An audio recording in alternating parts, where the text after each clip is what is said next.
జగన్ టైంలో పెట్టుబడులకు సంబంధించి పారిపోయారు అన్నటువంటి ప్రచారం మాత్రమే చేశారు.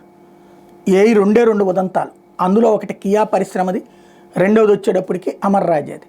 వాళ్ళిద్దరు ఇక్కడ ప్లాంట్లు ఎక్కడికి పోలా. ఇవాళకి ఆ కియా ఎక్కడికన్నా పోయిందే, అనంతపురంలో కళ్ళెదురుగుండా కనబడుతుంది కదా. ఎక్స్పాన్షన్ వేరే చోట్ల పెట్టుకున్నారు అంతే. బట్ వాళ్ళు పారిపోయారు అన్నటువంటి చెప్పుకొచ్చారు. బట్ ఆంధ్రాకి రావాల్సినటువంటి జిందాల్ ఇప్పుడు వస్తున్నట్ట రానట్ట. కడపతో పాటుగా విశాఖపట్నంలో జిందాల్ స్టీల్ ప్లాంట్ పెట్టడానికి ముందుకొచ్చాడు.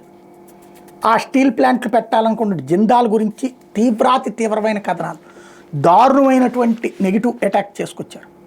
అదానీ గురించి దారుణమైన నెగిటివ్ అటాక్ చేసుకొచ్చారు. అంబానీ గురించి దారుణమైన నెగిటివ్ అటాక్ చేసుకొచ్చారు.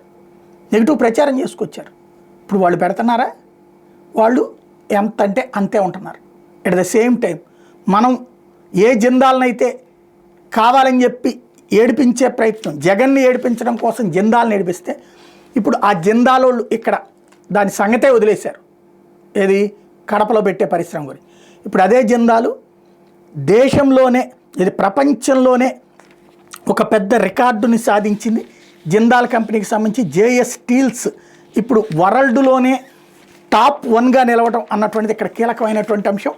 మనం పట్టించుకోనటువంటి విషయాన్ని, అంటే ప్రపంచంలోనే అత్యంత విలువైన ఉక్కు కంపెనీగా సజ్జన్ జిందాల్ నేతృత్వంలో జేఎస్డబ్ల్యూ స్టీల్ నిలిచింది.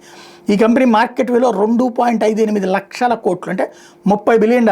తద్వారా మార్కెట్ విలువలో ఆర్సెల్ఆర్ మెటల్ 24.79 బిలియన్, 2.13 లక్షలు.